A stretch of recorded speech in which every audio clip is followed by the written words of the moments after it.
যে দেশে আপনার মসজিদের ইমাম আপনার অপকর্ম করে, বাচ্চাদেরকে বলাৎকার করে, তো সেই দেশে আপনি কোনোভাবেই নৈতিক শিক্ষা দিয়ে একজন ইমামের চাইতে কি নৈতিক শিক্ষা কি আমার বেশি না?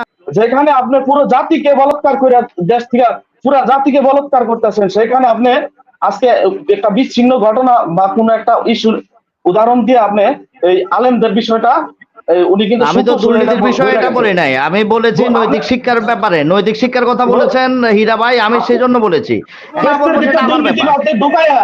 সেখানে ব্যস্তবাসীর উপর যে জুলুম করতেছেন, বলেন আপনি যা ইচ্ছা তা বলেন, কিন্তু আমি কি বলবো না বলবো সেটা আপনি ঠিক করে দিতে পারেন না। আপনি আবারও বলছি, আপনি সুকৌশলে আলেমদের ব্যাপারে একটা এই যে ছোট্ট একটা ইস্যু নিয়ে হীরা ভাই আপনার খেয়াল করছেন কিনা জানি, অধ্যাপক হীরা ভাই আপনার এই ছোট্ট একটা বিষয় দেশে আপনার মসজিদের ইমাম আপনার অপকর্ম করে, বাচ্চাদেরকে বলাৎকার করে, তো সেই দেশে আপনি কোনোভাবেই নৈতিক শিক্ষা দিয়ে একজন ইমামের চাইতে কি নৈতিক শিক্ষা কি আমার বেশি না? একজন ইমাম সে আমার চাইতে 1000 গুণ বেশি নৈতিক শিক্ষায় শিক্ষিত, ধর্মীয় শিক্ষায় শিক্ষিত। তাহলে আমাদের আপনি ওভারঅল সবাইকে এখানে মূল্যায়ন করতে পারবেন না। যদি না আমি বলেছি একজন না প্রশ্নই আসে না, আমি সবার কথা কেন বলবো? সবাই নয়, না আমি একটা এক্সাম্পল দিলাম, একজন মসজিদের ইমাম, তার চাইতে নৈতিক শিক্ষা তো আপনার আমার অনেক, মানে আমাদের তুলনায় অনেক বেশি নৈতিক শিক্ষায় শিক্ষিত। তো সেখানে যদি একজন মসজিদের ইমাম যদি আপনার মানে যে সমস্ত গর্হিত কাজ আমাদের সমাজে সেটা করতে পারে, তাহলে তো অন্য মানুষদের কথা বাদই দিলাম। জনাব আজকে যে নুরুজ্জামান হীরা ভাই একটা আলোচনা করেছেন যে 3 মাসের কোর্স দেওয়ার জন্য যারা বিসিএস অংশগ্রহণ করে তাদেরকে মানে নৈতিকভাবে শিক্ষা দেওয়ার জন্য, আমি ওনার প্রশ্নের একটা উত্তর দিই। আমার ছোট ভাই কিন্তু বিসিএস ক্যাডার, বিসিএস নন বিসিএস আপনার কাস্টমসে চিটাগাং কাস্টমসে চাকরি হয়েছিল, ওইখানে 5 মাস উনি জব করার পরে ওইখানে দেখতে পেয়েছে যে ঘুষের যে পরিমাণে ঘুষ লেনদেন হয়, তখন বাড়িতে এটা বললো যে আমি এখানে চাকরি করতে পারবো না। কেন? যে এখানে যে পরিমাণে লেনদেন হয়, আমি যদি এই ঘুষটা আমি খাইয়া আমার ছেলে মেয়ে কিংবা আমার ভাই বেড়াদের জন্য দুনিয়াতে রেখে দেবো, কিন্তু আখিরাতে গিয়ে কবরের মধ্যে আল্লাহর কাছে এটার জবাবদিহিতা আমাকে দিতে হবে। এবং হ্যাঁ, পরবর্তীতে আবার বিসিএস দিয়ে এখন ফরিদপুরে আপনার কলেজে টিচিং করতেছে। আমি বলে নিতে চাই ওইখানে হ্যাঁ আবার পরবর্তীতে আবারও বিসিএস দিচ্ছে, ওইখানে রিটেন টিকছে, কিন্তু ভাইবা থেকে এরা টিকতে পারে নাই, কারণ আমাদের তো এখন কুটা নেই, আমার ভাই তো কোনো টাকাও দিতে পারে নাই, কিংবা এই মামু খালু নেই, এই জন্য ভাইবাতে এসে বারবার এসে আটকে যাচ্ছে। আমি জনাব বিপ্লব হাজারীকে একটা প্রশ্নের উত্তর দিতে চাই। উনি বলেছেন অগণতান্ত্রিক সরকার কোনটা?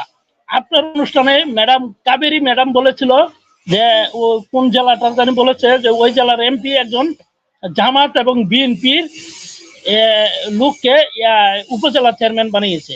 তো ওইখানে আপনি প্রশ্ন করেছিলেন যে জামাত এবং বিএনপি লোককে উনি কিভাবে করতেছি, উনি কিভাবে উপজেলা চেয়ারম্যান বানায়। তো বিপ্লব হাজারীকে আমি বলতে চাই, যখন একজন এমপি উপজেলা চেয়ারম্যান বানাতে পারে, তাহলে আপনাদের প্রধানমন্ত্রী যখন ক্ষমতায় থেকে নির্বাচন দেয় তখন সারা বাংলাদেশের যে এমপি গুলো আছে উনি নিয়ন্ত্রণ করতে পারে।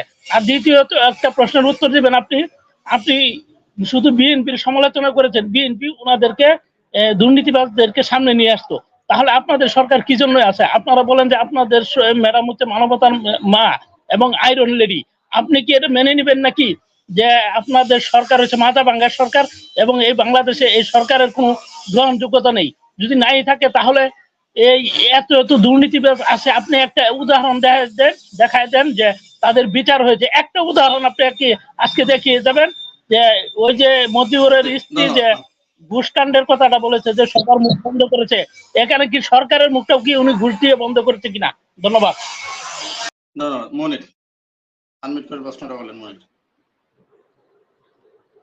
ধন্যবাদ এনাম ভাই এবং 3 জন রাজনীতিবিদ, একজন শিক্ষক। আসসালামু আলাইকুম।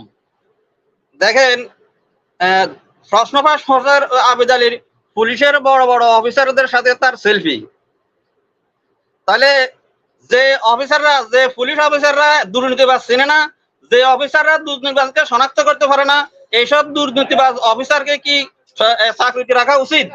এরপরে আপনি বলেছেন আওয়ামী লীগের কোন কোন নেতা দুর্নীতি করেছে। ইদানিং কালের স্পিকারের ছেলে, বাংলাদেশ সংসদের স্পিকারের ছেলে 200 কোটি টাকার ট্যাক্স ফাঁকির মামলা বাংলাদেশ থেকে পালিয়ে গেছেন। তাহলে অন্য কোনো দেশে যদি এরকম স্পিকারের পুত্র হইতো, স্পিকারের লজ্জায় সাথে সাথে পদত্যাগ করতেন। রাজশাহীর মেয়র লিটন শঙ্কর আগরওয়ালের মাধ্যমে ভারতে হাজার হাজার কোটি টাকা পাচার করেছেন। সংবাদপত্রে উনার রিপোর্ট এসেছে, কই উনার বিরুদ্ধে কোনো অ্যাকশন নেয়নি সরকারে। মালয়েশিয়া শ্রমিক রপ্তানিতে আমাদের 4 জন এমপি জড়িত, প্রায় 24,000 কোটি টাকা দুর্নীতি হয়েছে, কই এখানে তো কোনো অ্যাকশন নেওয়া হয় নাই। কেন আমাদের শ্রমিক হাজার হাজার টাকা দুর্নীতি হইলো, আমার শ্রমিক বাড়িঘর বিক্রি করে ওদের স্বপ্ন এদের হাতে তুলে দিয়েছে, কেন এরা এখনো 30,000 শ্রমিক যেতে পারে না মালয়েশিয়া? এটা জবাব কে দিবে? আপনি দিবেন? আওয়ামী লীগ দিবে? আপনারা কি বলছেন? আওয়ামী লীগ কি দাঁড়াতে পারে? প্রধানমন্ত্রী কি সরকার প্রধান হিসেবে দাঁড়াতে পারে? ধন্যবাদ আপনাদের সবাইকে। ধন্যবাদ। রনি খান, সম্মানিত সঞ্চালক মনির ভাই সহ আলোচকদের আমার সালাম, আসসালামু আলাইকুম। এই আজকের যে বিষয়টা তুলে ধরছেন, আমরা তো ব্যস্তে আছি, ব্যস্তের ভিতরে যে এতগুলা শয়তান ঢুকাই দিচ্ছেন, এখন ব্যস্তবাসীর কথা তো বুঝতেছেন না যে ব্যস্তবাসীরা কি অবস্থায় আছে। এখন যেভাবে এই দুর্নীতি করতেছেন তাতে তো দেশের মানুষের বেহাল অবস্থা। জিনিসপাতি দ্রব্যমূল্যের দামের যে অবস্থা, বেচতে যে সব কিছু কিনা খাইতে হয়, তা কি সরকার জানে? আর আমি আর একটা কথা বলি, যে বিষয়ের উপরে বিপ্লব হাজারী ভাই আলোচনা করতে গিয়ে উনি সুকৌশলে ওইখানে একটা উদাহরণ দিতে গিয়ে আলেমদের ব্যাপারে বলছে যে এই মাদ্রাসায় যে বলাৎকার হয়, সে এই উদাহরণের সাথে এই দুর্নীতি বা এই বর্তমানে যে প্রশ্নপত্র ফাঁস হওয়া নিয়ে যে বিষয়টা, তার সাথে এই উদাহরণটা কেন আসলো? যেখানে আপনি পুরো জাতিকে বলাৎকার করে দেশ থেকে পুরো জাতিকে বলাৎকার করতেছেন, সেখানে আপনি আজকে একটা বিচ্ছিন্ন ঘটনা বা কোনো একটা ইস্যুর উদাহরণ দিয়ে আপনি এই আলেমদের বিষয়টা উনি কিন্তু আমি তো দুর্নীতির বিষয় এটা বলি নাই, আমি বলেছি নৈতিক শিক্ষার ব্যাপারে, নৈতিক শিক্ষার কথা বলেছেন হীরা ভাই, আমি সেই জন্য বলেছি একজন মাদ্রাসা শিক্ষক তো তার শুনেন, একজন মাদ্রাসা শিক্ষক অবশ্যই আপনার আমার চাইতে বেশি নৈতিক শিক্ষায় শিক্ষিত, এটা সঠিক কিনা বলেন? একজন মাদ্রাসা শিক্ষক, এই উদাহরণটা কিভাবে আসে? আমি ভাই শোনেন রনি ভাই, আমি আপনাকে একটা কথা বলি, আমি খেয়াল করছি আপনি যখনই প্রশ্ন করতে আসেন আপনি লেকচার দিতে শুরু করেন। আমি কি বলবো না বলবো সেটা আমার ব্যাপার। না আমি কি বলবো না বলবো সেটা আপনার কাছ থেকে লেসন নিয়ে তো বলবো না। আপনি প্রশ্ন করতে এসেছেন, প্রশ্ন করেন। আমি কি বলবো না বলবো সেটা আমার ব্যাপার। সেখানে ব্যস্তবাসীর উপর যে জুলুম করতেছেন, বলেন আপনি যা ইচ্ছা তা বলেন, কিন্তু আমি কি বলবো না বলবো সেটা আপনি ঠিক করে দিতে পারেন না।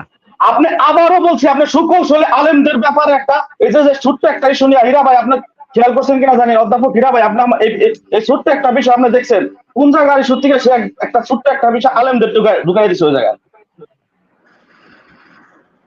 আমি এখানে বিএনপির একজন নেত্রী আছে, দেখেন আজকে ভারতকে নিয়ে যে সব কথা হচ্ছে, ভারত তাদের স্বার্থ তারা ঠিকই দেখছে। আপনি এমন কোন স্টেট নাই, আপনি ওয়েস্ট বেঙ্গল বলেন, কেরালা বলেন, যে কোনো স্টেট বলেন, তারা জনগণের স্বার্থ দেখছে। আপনি ওই মহামূত্র নামে একজন ছিল তৃণমূলের, তারা 6 মাস আগে 6 মাস আগে নির্বাচনের আগে তারা সাসপেন্ড করা হয়েছিল। এক সেকেন্ড মনির ভাই, সে বলছিল যে আমি নালা নর্দমায় যেখানে যাওয়া লাগে আমি যাবো, তবু এই বিজেপি কে শ্মশানে তুলে ছাড়ুম। সে কিন্তু 6 মাস পরে তৃণমূল থেকে আবার জয় হইয়া সে কিন্তু পার্লামেন্টে আসছে, এবং পার্লামেন্টে আসার প্রথম বক্তব্যের দিন এই বিজেপি নেতা নরেন্দ্র মোদী কিন্তু তার বক্তব্য না শুনে আস্তে করে পার্লামেন্ট থেকে পালাই গেছে। আমাদের বিএনপি নেত্রীকে বলতে চাই, এই যে এখন যে আপা আছে, আসলে আমাদের এইরকম একটা উদ্যম থাকা উচিত, আমাদের এই জনগণের স্বার্থে, দেশের স্বার্থে আমাদের এইরকম একটা নেত্রীর দরকার, নেতার দরকার। ধন্যবাদ।